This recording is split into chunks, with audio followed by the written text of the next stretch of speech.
데살로니가전서 2장 6절부터 12절까지.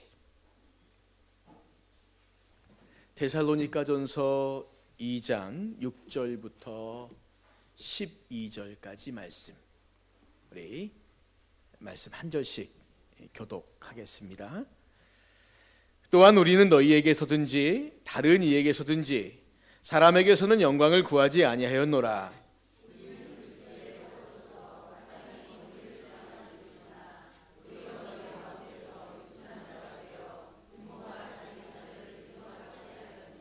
우리가 이같이 너희를 사모하여 하나님의 복음뿐 아니라 우리의 목숨까지도 너희에게 주기를 기뻐함은 너희가 우리의 사랑하는 자 됨이라.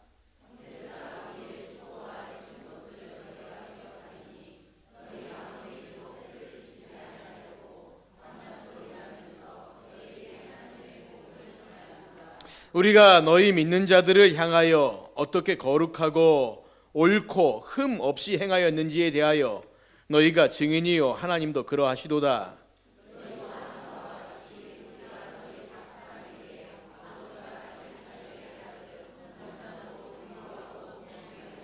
같이 읽습니다. 이는 너희를 부르사 자기 나라와 영광에 이르게 하시는 하나님께 합당히 행하게 하려 함이라.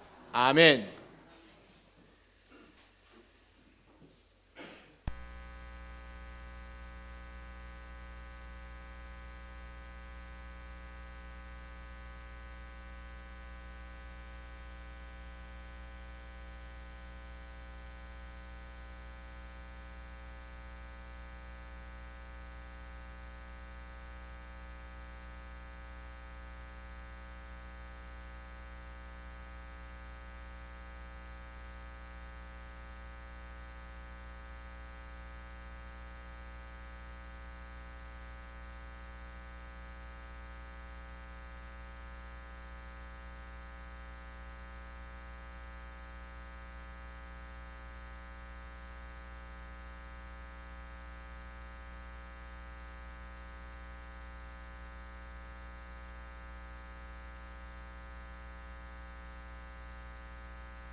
할렐루야. 할렐루야. 우리 옆 사람과 축복하며 인사합시다. 주님의 이름으로 축복합니다. 주님의 이름으로 축복합니다. 고맙습니다. 오늘 예배자리에 함께 하신 우리 성도님들을 주님의 이름으로 축복합니다. 지난 2000년 한 책이 출간되었습니다.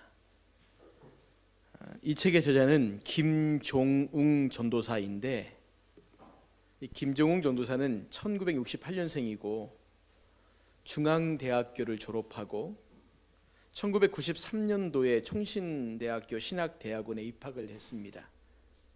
그리고 1994년 2월에 주님 곁으로 갔습니다.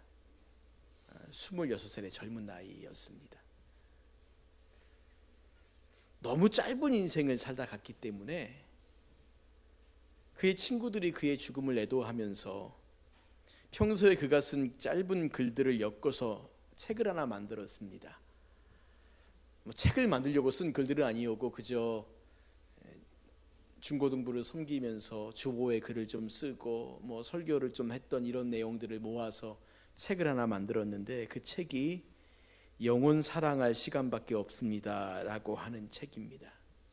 지금은 절판되어서 시중에서 찾을 수 없는 책인데, 저는 이 책을 읽으면서 제가 얼굴도 한 번 보지 못했던 한 젊은 전도사님의 살아온 삶의 흔적들을 좀 보았습니다. 여러분 생각해 보세요.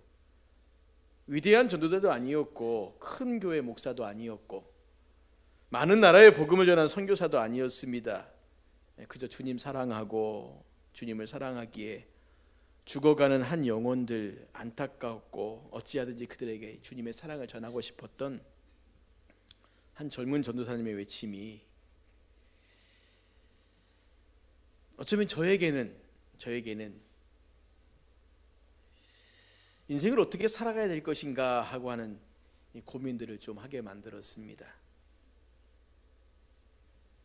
더욱이 그가 죽음을 생각하며 쓴 책이 아니라 삶을 생각하며 쓴 책이기 때문에 그러했습니다. 이제 53년의 인생을 살아야 되는 저에게는 또다시 나는 어떻게 살아야 될 것인가, 어떤 자세로 살아야 하는가, 사실 이것이 지금은 저에게도 큰 숙제 중에 하나입니다. 어떻게 살아야 될까, 어떻게 살아야지 나중에 인생을 많이 살고 더 살고 난 다음에 하나님 앞에 섰을 때 하나님 괜찮게 살았네요 라고 그렇게 고백할 수 있을까라는 겁니다. 돌아봤더니 저하고 나이가 같아요. 지금 살아있으면 제 나이겠죠. 그런데 이제 저보다 26년 전에 세상을 떠났으니까, 그러니까 저는 이 전도사님보다 지금 2배의 인생을 살았습니다. 2배의 인생을 살면서 과연 나는 이 전도사님에 비하여서 과연 하나님 앞에 이런 고백을 할 만큼의 그런 삶을 살았을까, 그런 생각을 해보게 합니다. 여러분, 오늘 본문을 제가 묵상하면서 사도 바울이 사역자로서 그리고 한 사람의 성도로서 어떠한 삶의 자세를 가졌는가 하는 것을 좀 살펴보았습니다. 사도 바울은 어떻게 살았을까? 어떤 마음을 가지고 사역을 했을까? 여러분, 오늘 저와 함께 말씀을 통해서 이 사도 바울의 마음을 좀 읽었으면 좋겠습니다. 바울이 어떤 마음을 가지고 살았고 어떻게 그가 주님 앞에서 그리고 성도들 앞에서 섰는가 우리가 좀 살펴보면서 한평생 예수님을 닮기를 소망했던 사도 바울의 삶을 통해 우리도 동일한 마음을 가질 수 있기를 주님의 이름으로 축원을 드립니다. 자, 첫 번째, 먼저 바울은 이렇게 고백합니다. 사람에게서는 영광을 구하는 삶을 살지 않았다. 이것이 데살로니가 교회를 들어가면서도 마찬가지지만 바울의 삶의 모든 영역 가운데 바울의 삶은 딱 그러했습니다. 사람에게서 영광을 구하지 않는 삶이었어요. 6절 말씀 보십시오. 6절 말씀이 이렇게 말합니다. 또한 우리는 너희에게서든지 다른 이에게서든지 사람에게서는 영광을 구하지 아니하였노라. 자, 여러분 보십시오. 사람에게 영광을 구하지 않았다라는 이 말은 사람들의 칭찬과 보상을 바라지 않았다라는 말입니다.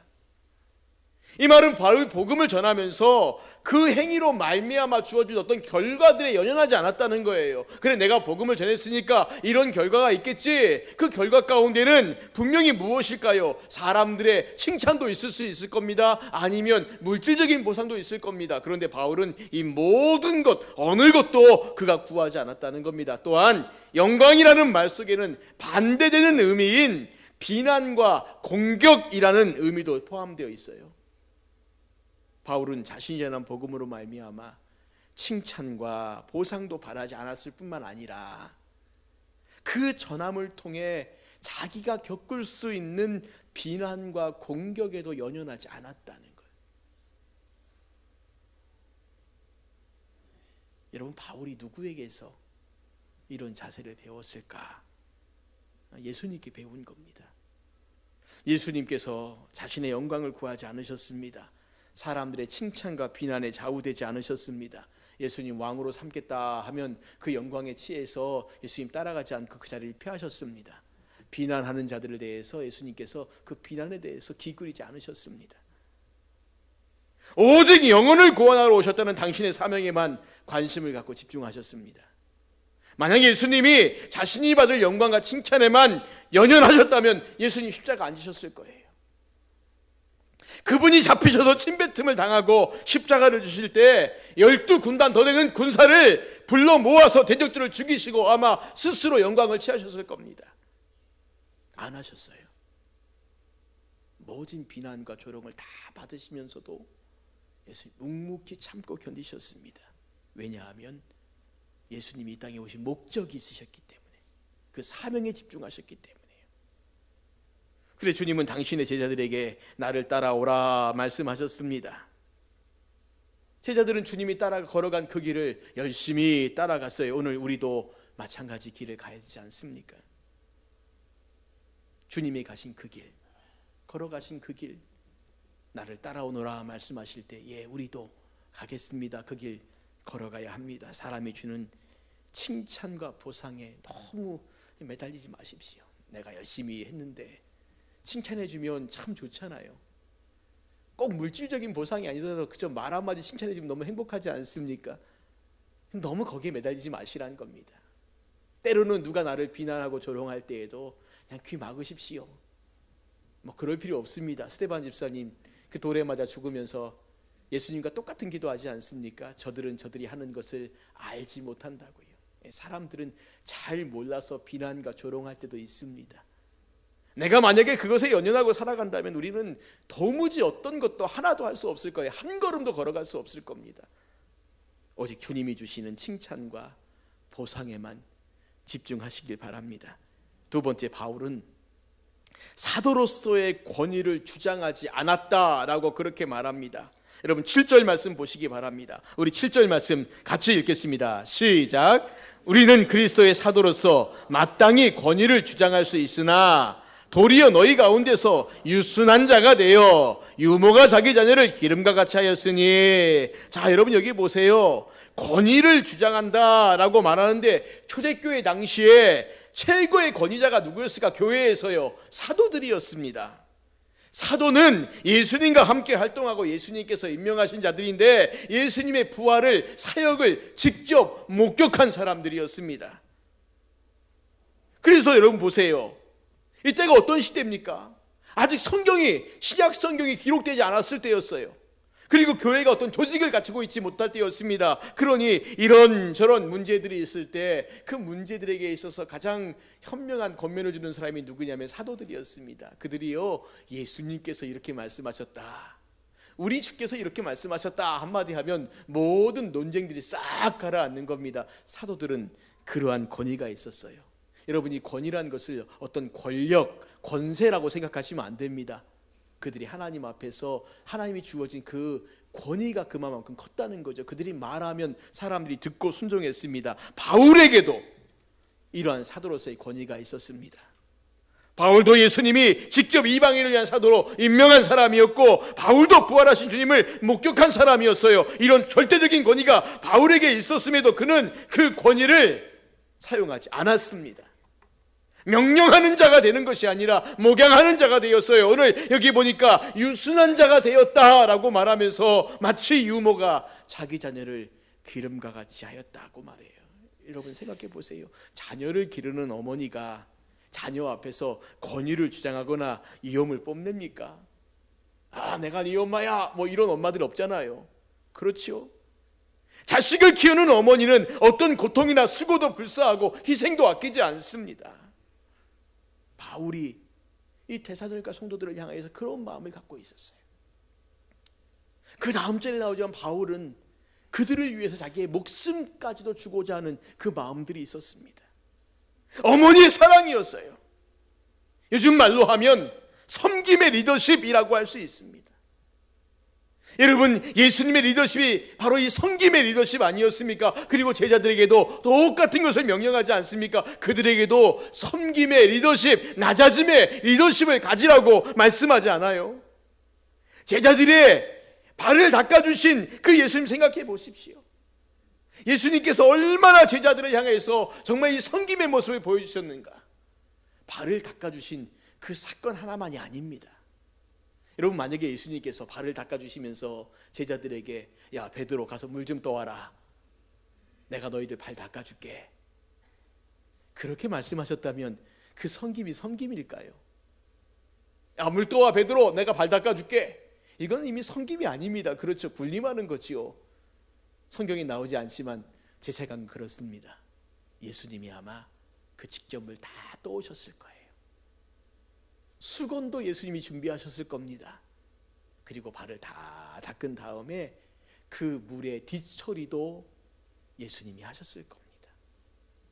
예수님 다 하셨을 거예요. 그리고 제자들에게 말씀하시는 거예요. 너희도 이와 같이 하라. 형제들의 종이 되어 섬기라고요. 오늘 우리가 누구를 섬긴다는 건 말로는 참 쉽게 하지 않습니까? 그런데 정말 예수님처럼 우리가 이렇게 섬기고 있냐는 거죠. 이렇게 섬기면서 바울처럼 사람들의 칭찬과 보상에 연연하지 않고 그저 우리는 무익한 종입니다, 해야 할 일을 했을 뿐입니다, 우리가 이 마음 가지고 살아가고 있느냐 하는 것입니다. 오늘 우리들에게도 그와 같이 섬김의 삶을 살라는 겁니다. 세 번째, 바울은 목숨을 아끼지 않고 주의 일을 감당했습니다. 8절 말씀에 이렇게 말합니다. 우리가 이같이 너희를 사모하여 하나님의 복음뿐 아니라 우리의 목숨까지도 너희에게 주기를 기뻐함은 너희가 우리의 사랑하는 자 됨이라. 하나님의 복음뿐 아니라 바울이 이 먼 곳까지 와서 그들에게 복음을 전하는 것도 귀해요. 그런데 그것만이 아니라 그들을 위해 목숨까지도 주기를 기뻐했다. 바울의 사역이 항상 그랬습니다. 목숨을 아끼지 않았어요. 수많은 고난과 핍박들, 글쎄 모르겠어요. 저 같으면 이제 좀 그만 좀 하고 싶다, 매 맞고 감옥에 갇히고 그러면 좀 나와서 좀 쉬고 싶다, 이런 마음 생길지 모르겠는데 바울은 그렇게 하지 않았어요. 오히려 다시 일어나 교회를 돌아보고 성도를 섬겼습니다. 빌립보에서 그렇게 실컷 두들겨 맞고 감옥에 갇히지 않았습니까? 그리고 바울이 나왔어요. 바울이 나와서 간 곳이 어디입니까? 바로 데살로니가로 또 가요. 거기서 또 복음을 전합니다. 참 신기한 사람이지 않습니까? 매 맞고 죽은 것 같아서 내다 버렸는데 툴툴 털고 일어나서 다시 복음을 또 전해요. 어떻게 이렇게 가능할까? 어떻게 이런 사역자가 될 수 있을까? 저는 바울이 그리스도의 사랑을 먼저 체험했기 때문이라 생각을 합니다. 나 같은 죄인 살리신 그 은혜의 놀라와 이런 찬양의 고백을 할 수 있는 사람은 그 다음에 우리에게 주어진 주의 일에 온 힘을 다할 수 있을 겁니다. 주님의 사랑을 받았기에 누군가를 사랑할 수 있는 그 힘이 생겨서 그 힘으로 성도를 사랑할 수 있는, 교회를 사랑하는 그 삶을 살아갈 수 있게 되었다는 겁니다. 여러분, 우리 신창원이라고 하는 유명한 사람 알지 않습니까? 탈옥해서 참 이렇게 한동안 한 2년 동안 우리나라를 시끄럽게 만들었던 사람이었습니다. 이 사람이요, 남의 집에 강도짓하러 들어갔다가 그만 사람을 죽여서 강도치사죄 한 20여 년 선고받고 부산교도소에서 복무하다가 탈옥에 성공합니다. 그래서 2년 동안 아주 전국을 떠들썩하게 했던, 한때 신창원이 입었던 그 무슨 줄무늬 이상한 티셔츠가 또 유행되었던 뭐 그런 때도 있었습니다. 근데 이 신창원에 대해서 경찰대를 나오고 프로파일러라고 하는 좀 독특한 직업을 가진 한 국회의원이 국회의원 되기 전에 이 사람에 관한 이야기를 하는데 그런 얘기를 해요. 이 신창원과 자신이 매우 비슷한 배경에서 자랐다는 겁니다. 신창원에 대한 이야기를 좀 이렇게 보니까 어려서 굉장히 가난하게 살았어요. 어머니가 일찍 돌아가셔서 아버지한테 늘 매를 맞고 자랐고, 심지어 이 아버지가 재혼했는데 이 계모가 또 그렇게 두들겨 팼어요. 그러니까 어려서부터 빗나갈 수밖에 없었지요. 그런데 그 의원이 그런 말을 하는 거예요. 의원 되기 전에 자기와 신창원은 매우 비슷한 배경을 가지고 자랐다. 그런데 한 가지 다른 것이 뭐냐면 자신의 주변에는 자신을 사랑해주는 사람들이 많았는데, 그래서 자기가 경찰대도 가고 경찰도 하고 지금 자기가 이렇게 살고 있는데 신창원은 그 무조건적인 사랑과 관심을 받지 못했다는 거예요. 매를 맞고 두들겨 맞고, 이게 그의 일생이었으니까요. 누군가를 사랑하는 행위는 철저히 받은 만큼만 행할 수 있습니다. 특별히 성도의 사랑의 행위는 주님의 사랑을 받은 만큼이지 않습니까? 사실은 주님의 사랑을 받은 만큼이라고 말하지만 우리가 주님의 사랑을 깨달은 만큼일 겁니다. 주님의 사랑은 한도 끝도 없을 텐데 우리가 깨달은 것, 겨우 그 깨달은 것만큼, 우리가 감격한 것만큼 아마 다른 사람 사랑할 수 있을 겁니다.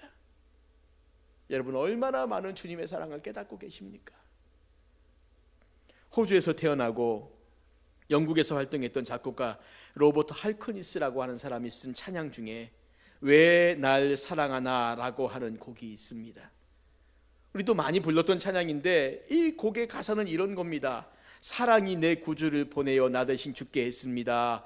왜 주님은 날 그토록 사랑해 했을까요? 우리 찬양 가사는 예수님 날 위해 죽으셨네. 왜 날 사랑하나? 예수님 날 위해 죽으셨네. 왜 날 사랑하나? 갈보리 십자가 지셨네. 왜 날 사랑하나? 왜 날 사랑하나? 물어보는 말일까요? 감격하는 거지요. 나 같은 사람을 어떻게 사랑할 수 있습니까? 그 말 아닙니까? 주님 왜 날 사랑하세요? 따지듯이 물어보는 말이 아니지 않습니까? 우리가 새벽에 아가서 말씀을 쭉 살펴봤는데 아가서 말씀 가운데 보면 이렇게 말합니다. 사랑은 죽음보다 강하다. 많은 물도 이 사랑을 끄지 못하겠고 홍수라도 삼키지 못한다고요. 물론 아가서는 표면적으로는 한 남자가 한 여자를 향한 그 마음입니다. 내가 당신을 이름만큼 사랑해. 그런데 그 아가서는 오늘 우리들에게 예수 그리스도의 그 사랑, 오늘 우리 성도들을 향한 그 사랑을 보여줘요. 죽음보다 더 강한 사랑, 홍수라도 삼키지 못하겠고 많은 물도 이것을 끄지 못하는 그 사랑. 그러기에 우리가 바울처럼 누군가를 위해서 우리의 목숨과 우리의 사랑을 다 줄 수 있는 헌신을 하기 위해서는 먼저 하나님의 사랑을 그렇게 깨닫고 경험하는 것이 중요합니다. 하나님 나도 사랑하게 해주세요. 그 기도하기 이전에 내가 주님의 사랑을 깨닫게 해주세요. 깨달으면 사랑할 수 있어요. 우리의 기도가 그렇게 되어질 줄 믿습니다. 오늘 바울은 데살로니가 성도들을 그렇게 사랑했습니다. 네 번째, 바울은 아무에게도 폐를 끼치지 않겠다라고 그렇게 말합니다. 9절 말씀입니다. 형제들아 우리의 수고와 애쓴 것을 너희가 기억하리니 너희 아무에게도 폐를 끼치지 아니하려고 밤낮으로 일하면서 너희에게 하나님 복음을 전하였노라 말합니다. 여러분, 바울의 직업이 뭐였습니까? 목회자였죠. 사도였습니다. 그런데 바울은 또 하나의 직업이 있었습니다. 그것은 텐트 만드는 사람이었어요. 바울은 텐트를 만들면서 그 수입으로 사역을 감당했습니다. 왜 그렇게 했을까? 왜 그렇게 했을까? 바울이 복음을 전하고 누군가에게 그 전함으로 말미암아 사례를 받는다면 혹시 어떤 사람들이 그것으로 인해서 바울이 전한 복음을 왜곡시킬까 봐 바울이요 노했습니다. 물론 전도자가 교회에서 생활비를 받는 것은 당시에도 당연한 권리였습니다. 그럼에도 불구하고 그렇게 하지 않았어요. 다시 말씀드립니다. 바울은 오직 하나 복음의 방해가 된다면 그렇게 하지 않겠다는 거예요. 복음의 방해가 되면 그렇게 하지 않겠다는 거예요. 자, 우리가 이 말을 통해 두 가지를 생각해야 되는데, 먼저는 우리 사역자들이 생각할 것이 바로 여기 있습니다. 복음을 전한다고 하면서 주의 사역을 한다고 하면서 지나치게 교회나 성도들에게 부담을 지어서는 안 된다는 겁니다. 혹여 그렇게 한 행동이 복음을 왜곡시킬 수 있다면 하면 안 된다는 거죠. 또 하나, 교우들이 들어야 될 말씀은 이겁니다. 이 말씀을 근거로 모든 사역자들에게 자비량을 하라라고 강요해서도 안 된다는 거죠. 갈라디아서 6장 6절 말씀에 가르침을 받는 자는 말씀을 가르치는 자와 모든 것을 함께하라, 모든 좋은 것을 함께하라라고 하신 이 말씀대로 섬겨야 합니다. 그래야 사역자들이 말씀을 준비하고 기도하는 일에 힘을 쓸 수 있고 그 결과로 잘 준비된 말씀을 공급할 수 있는 겁니다. 오늘 바울의 이 말은 오직 하나예요. 복음을 위해서 너희들에게 내가 폐를 끼치지 않겠다. 폐가 된다면 안 하겠다는 거지요. 자, 이제 말씀을 정리해 보겠습니다. 성도님들, 바울의 관심은 무엇이었을까요? 오직 영혼입니다. 영혼 사랑할 시간밖에 없는 사람이었습니다.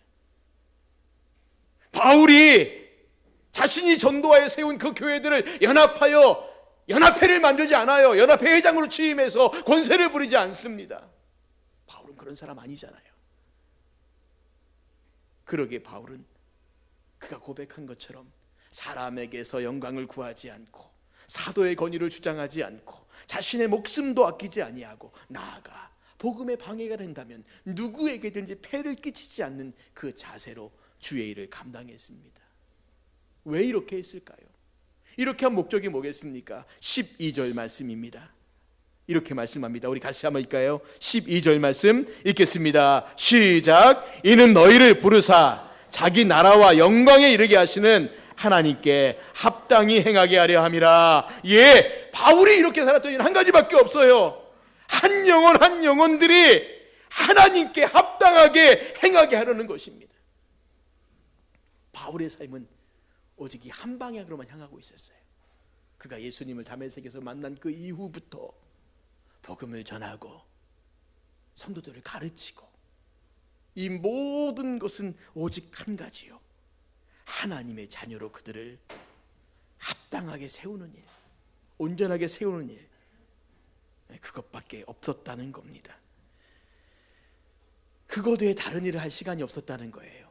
마치 26년이라는 짧은 인생을 살다가 하나님 앞에 간 우리 김종웅 전도사님이 영혼 사랑할 시간밖에 없었다라고 고백하는 그 고백과 마찬가지입니다. 그럼 바울은 왜 이렇게 살았을까요? 왜 바울은 그 목적 한 가지만을 바라보고 살았을까요? 우리가 흔히 말하지 않습니까? 바울은 출세할 수 있는, 성공할 수 있는 모든 가능성을 다 가지고 있는 사람이었다고요. 당시 유대 사회에서 가장 높은 자리까지 올라갈 수 있는 그런 신분이었다고요. 로마의 시민권자였어요. 그의 스승은 유대에서 제일 가는 랍비였습니다. 그는 바리새인 중에 바리새인이었고 베냐민 지파였고 혈통적으로도 그는 부끄럽지 않은 사람이었어요. 그는 어떤 의미로 본다면 유대 사회 속에서 꽤나 존경받는, 가장 존경받는 사람이 될 수도 있는 사람이었는데 다 버렸지 않습니까? 그리고 바울이 말하는 거예요. 그 모든 것을 다 분토같이 취급했다. 이런 표현 써서 죄송하지만 똥처럼 버렸다는 거예요. 이거 필요 없다는 겁니다. 왜 그랬을까? 저는 분명하게 한 가지를 말씀드릴 수 있습니다. 바울은 주님의 사랑을 받았고 그리고 주님을 사랑했으며 그 사랑에 매여서 다른 지체들을 사랑할 수밖에 없는 사람이었습니다. 주님을 사랑한 사람, 그 사랑에 감격하여 주님을 위해 살 수밖에 없는 바로 그 사람, 이 사람이 바울이었어요. 사실 설교를 준비하면서 참 많이 부끄러웠습니다.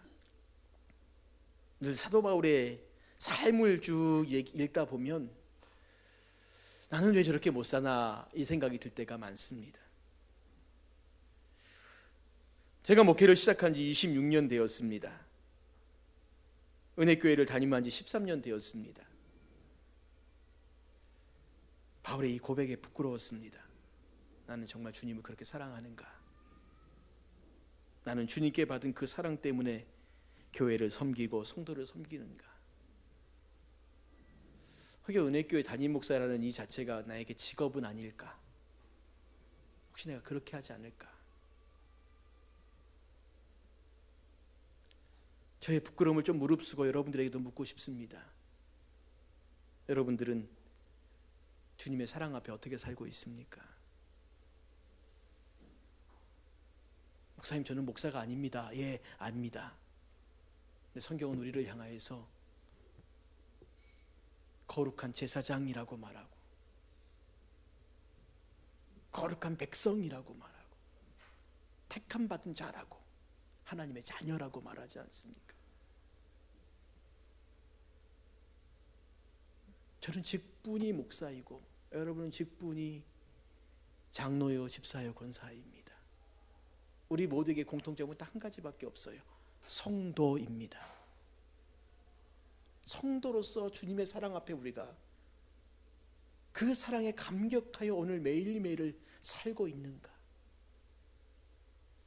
그 사랑이 너무 커서 내가 그 사랑 앞에 어찌할 바 모르고 나도 이 사랑 다른 사람에게 전해주고 싶다라고 우리가 그 마음 가운데 살고 있는가? 주님 앞에 섰을 때 부끄럽지 않을 수 있을까? 사랑하는 성도님들, 우리 인생 그렇게 길지 않습니다.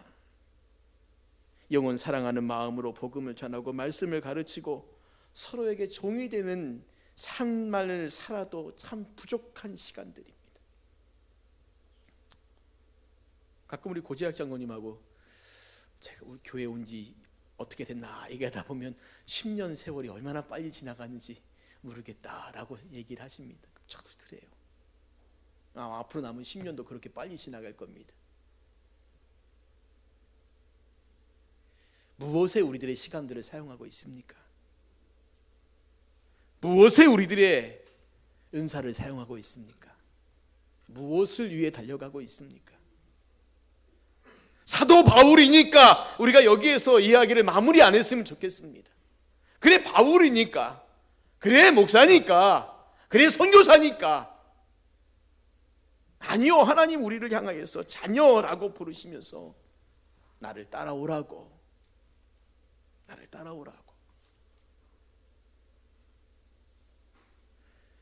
사랑하는 성도님들, 우리 주님을 위해 삽시다. 주님이 주신 그 사랑 나누기에 온 힘을 다하며 삽시다. 곧 썩어져 없어질 세상의 것들에 우리에게 주어진 귀한 시간 사용하지 말고 오직 주님을 위해서, 주님이 나에게 주신 사랑하는 형제 자매들을 위해서 우리 살아가시기를 주님의 이름으로 축복합니다. 여러분들에게 다 목사 되고 선교사라 그 말씀 아니에요. 목사, 선교사 충분합니다. 오늘 여러분들이 삶의 자리에서, 가정에서, 직장에서, 학교에서, 여러분이 일하는 그 일터에서, 그 자리에서 주님을 사랑하는 자로 그 사랑에 감격해서 다른 주님을 사랑하고 다른 사람을 사랑하는 그 삶으로 살아갈 때 하나님 우리를 통해서 사도 바울이 이루었던 놀라운 그 은혜와 역사가 우리를 통해서 그렇게 똑같이 일어날 줄 믿습니다. 주의 사랑에 매여서 우리가 그렇게 주님 앞에 나아갈 수 있기를 주님의 이름으로 축복합니다. 우리 같이 이 시간 찬양하고 기도하겠습니다. 오직 주의 사랑에 매여 내 영 기뻐 노래합니다. 우리 이 찬양 같이 부르시면서 가사를 생각하고 말씀을 생각하고 기도하겠습니다.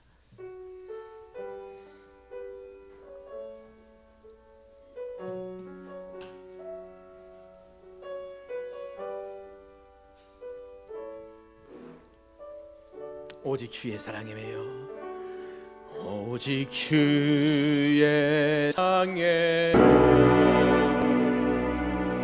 내 영 기뻐 노래합니다.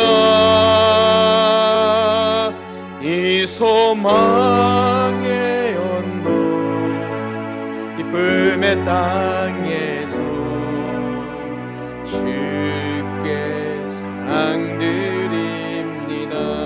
오직 주의 임재 안에, 오직 주의 임재 안에 갇혀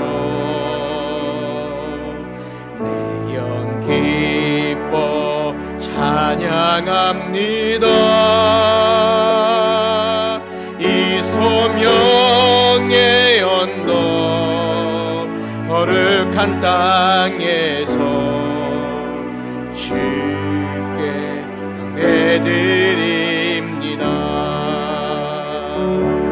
주께서 주신 모든 나는 말할 수 없네.